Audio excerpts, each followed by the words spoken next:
மரபு மார்க்கம். குலதெய்வத்தை வணங்கி குடும்பத்தை காப்பாற்றுங்கள். தியானம் செய்து உடம்பை காப்பாற்றுங்கள். ஐயா, நமது மரபு மார்க்கத்தில் எண்ணம் போல் வாழ்க என்று கூறுகிறார்களே, அப்படி என்றால் மனதில் நினைப்பது நடக்குமா? வணக்கம் ஆதி குலதெய்வம். எண்ணம் போல் வாழ்க்கை அப்படிங்கிறது அது ஒரு சம்பிரதாயத்துக்கு சொல்லக்கூடிய வார்த்தை. நம்ம மரபு வழிபாட்டுல நம்ம பார்க்குற முக்கியமான விஷயம்னா, நம்பிக்கை கொடுக்கறதுக்காக சில பேர் மோட்டிவேஷன் பிச்சுன்னு சொல்லுவாங்க. நம்மளை நம்பிக்கை ஓட்டுறதுக்காக பேசி பேசி பேசி பார்ப்பாங்க. எண்ணம் போல் நடக்கும்னா இந்த 2000 வருஷங்கள்ல யாருக்கும் பிரச்சனையே இருந்திருக்காது. எல்லாரும் நல்லதுதான் மனசுல வச்சுக்கிட்டு தனக்கு தேவையாதான் தேடிக்கிட்டே இருப்பாங்க. அப்ப அவங்க மனசுல தேடின எண்ணங்கள் எல்லாம் ஏன் ஈடேறல? ஒருத்தர் பேச்சுனால, ஒருத்தர் நான் குருன்னு சொல்லி மோட்டிவேஷன் கொடுக்கறதுனால ஈடேறிடுமா? அப்படியா ஒண்ணு இங்க நடக்குது. அப்படின்னா 2000 வருஷங்கள இந்த சமுதாயம் ஃபுல்லா எப்பயுமே நிறைஞ்ச செல்வத்தோட அவங்க நினைச்சதெல்லாம் சாதிச்சு நல்லா வாழ்ந்து வந்திருக்கணும். இப்ப என்ன ஈடேறாதுங்கிறதுதான் உண்மை. எப்ப என்ன ஈடேறோ, சித்தர்கள் சொல்லி கொடுத்தது சில வார்த்தைகளை மட்டும் எடுத்துட்டு வந்து சில பேர் நான் தியானம் சொல்லி கொடுக்குறேன், நான் மோட்டிவேஷன் சொல்லி கொடுக்குறேன், நான் வாழ்வியல் சொல்லி கொடுக்குறேன், நான் மனத்தத்துவம் சொல்லி கொடுக்குறேன், நான் பிரம்ம ஞானம் சொல்லி கொடுக்குறேன், நான் இது மாதிரி நிறைய பேர் வச்சுக்குவானுங்க. புதுசா பேர் வச்சுக்குவானுங்க.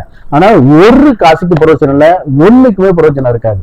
அதை நம்பி போறது. அப்ப எப்படி இந்த எண்ணங்களை வந்து ஈடேற வைக்கிறது? சித்தர்கள் சொல்லி இருக்காங்களே, என்ன ஈடு நீ நினைச்சது நடக்கும் அப்படின்னு.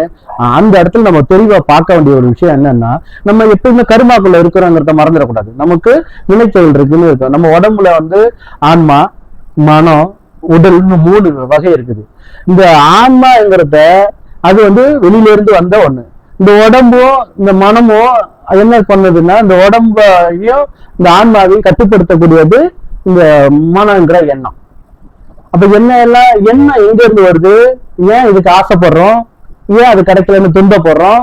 ஏன் இது கிடைச்ச பிறகு அது நம்மளே போய் தேடி பிடிச்சி தலையில போட்டுக்கிட்டு குத்துதே குடையுதேங்கிறோம்? எனக்கு இப்படிதான் பொண்டாட்டி வேணும்ன்றது. பொண்டாட்டி வந்த போது காலம்புற பொண்டாட்டிக்கு சண்டை. இப்படிதான் புருஷன் வேணும்ன்றது. புருஷன் வந்த பிறகு காலம்புற சண்டை. அவங்களே தேடிக்கிட்டாங்க. எப்படி தேடிக்கிட்டாங்க? எப்படி இது அவங்களுக்கு எதிராக மாறுனுச்சு அப்படின்னு பார்த்தாக்க, அவங்களுடைய வினை செயல். இந்த பிரபஞ்சம் என்ன பண்ணுது?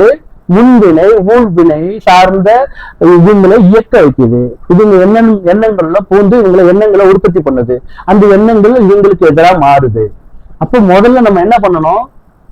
இந்த வினை சார்ந்த பிரச்சனையை தீர்க்கணும். அதைதான் வினையை அறுக்கிறதுன்னு சொல்லுவாங்க. சித்தர்கள் சொல்லுவாங்க வினையை அறுக்கிறது. அப்ப வினையை அறுத்துட்டா வினையில இருந்து நம்ம வெளியே வந்துருவோம். வினையில இருந்து வெளியே வந்துட்டா நம்ம நினைக்கிறது நடக்கும்.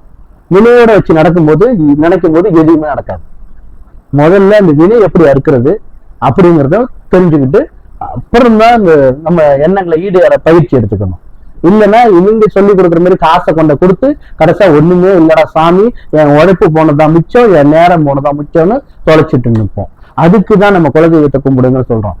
அங்க இருக்கிற ஊழ்வினையையும் வினையையும் வகைப்படுத்தி முறைப்படுத்தி ஒழுங்குபடுத்தி விலக்கி அதுல இருந்து நம்மளை வெளியே கொண்டு வர்றதுக்கு துணையா இருக்கிற அந்த சூட்சமா வந்து குலதெய்வம், மரபு, DNA, ஜீன்.